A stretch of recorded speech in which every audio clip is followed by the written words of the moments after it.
Hey everyone, hope your day is going well. We are back with another reaction and we're going to listen to The Magnetic Fields, The Book of Love. Great title.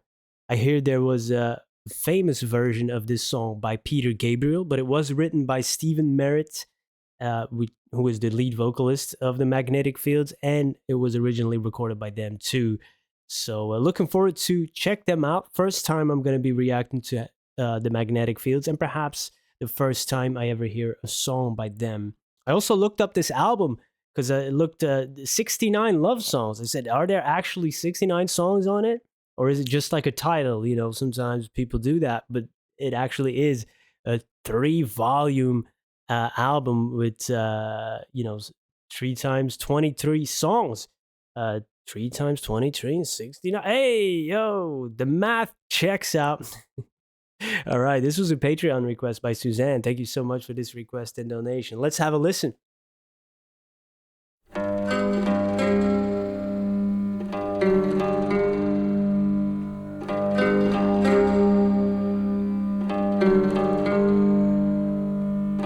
book of love is long and boring.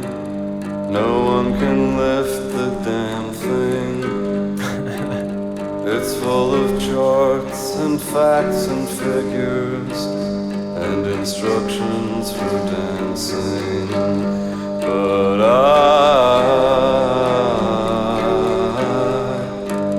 I love it when you read to me and you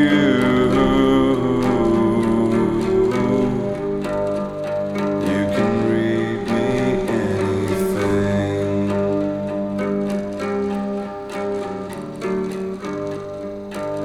The book of love has music in it. In fact, that's where music comes from.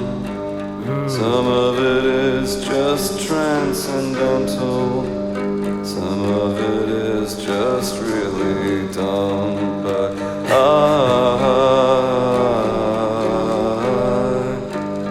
love it when you sing to me and you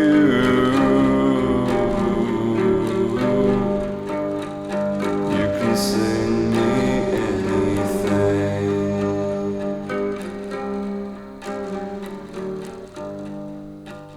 The book of love is long and boring and written very long ago.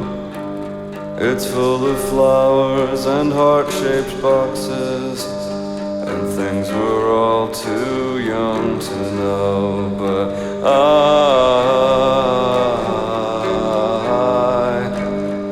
love it when you give me things and you ought to give me wedding rings. I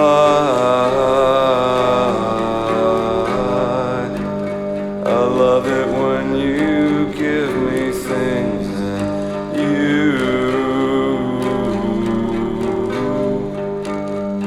ought to give me wedding rings. Wow, that's such a great song and so simple in its instrumentation. Just, meaning there's not a lot yeah, there, really keeping it simple. And there you get a description of the most complex thing ever, love. So there's so much complexity in simplicity. It's one of the hardest things to accomplish. It's really nice. What a deep voice Steven has. Great voice, and it was really uh, hypnotic almost. Love that backing vocal too. I don't know if he's doing that as well. It's really nice. You just have that and the strum of the guitar. Very simple, and then his melodic way of singing. Really, really nice song. I'm gonna have to add this to my playlist that I share with my wife because it's really, there's all kinds of love songs on there, and this is a really nice one in like kind of describing love as a concept versus perhaps the lived experience of it. Yeah, yeah, that's really nice. uh, is quite poetic. The Book of Law. There's some humor in it too. It's long and boring. No one can lift the damn thing. Yeah, it's full of charts, facts, and figures. When you start to rationalize it or conceptualize whatever it is, the instructions for dancing and for how to approach things is quite, silly in a way. But if you live it and you experience it, that's where the true beauty comes into play. And you can read it to me. In fact, you can read me anything. I love it. You can sing me anything. Is that's a beautiful way of putting it. And there was another one. The Book of Love has music in it. In fact, that's where it comes from.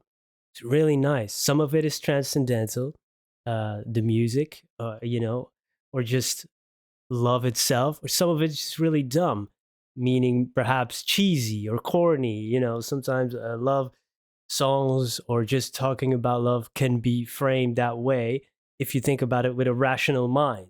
And then, when you start to think about the rational mind, that can seem really silly and dumb, right? Because it seems like, oh, I'm bigger than this love thing. You're almost pretentious about it. So yeah, it's such a nice song. Makes you think, doesn't it? Wow. Now I'm definitely curious in hearing Peter Gabriel's version because he also has I mean, he exudes like positivity and love as well. So I imagine his take must be really nice too. I'm gonna have to replay some of this. Wow, it was written very long ago, full of flowers and heart-shaped boxes, some chocolates in it. We're all too young to know some of the things that were written in it. That's a good one. It just hit me like sometimes, when you're actually young and a kid and you ask about certain things of love, I'm looking at this number. I don't know why, but sometimes they say, hey, you're too young to know this yet. But also, as a species, we're still too young to know and to grasp this concept of love. We don't really have a handle on it, or we don't. We can try to describe it with songs, and music, and books, and texts, and words, and gestures, but it will never grasp the full, whatever it is, the concept. I don't know. It's undescribable.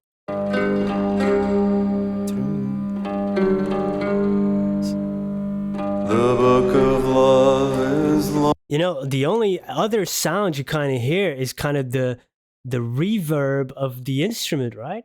Dun, dun, dun, dun, and then you hear, ooh. That's interesting to use that as a part of your arrangement. The book of love is long and boring. No one can lift the damn thing. Wow, just what a visual. It's full of charts and facts and figures and instructions for dancing. But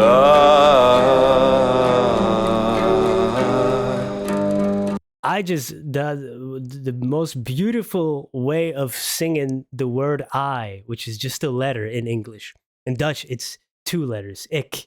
But I, it's just one letter, one word, and it's just the way he sings it is just, oof. Now that's love right there. With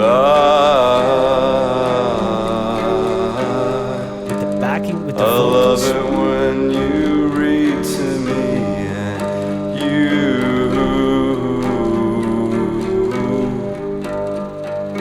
can read me anything. Wow, he just stripped it. Actually, in the way he phrased this and sang it, he kind of stripped it down to its most basic form. I, you. The way he sings that, there's other words in between, but the way the I and the you line up perfectly, just like these two numbers here. Wait a second. I love it when you I love it when you read to me and you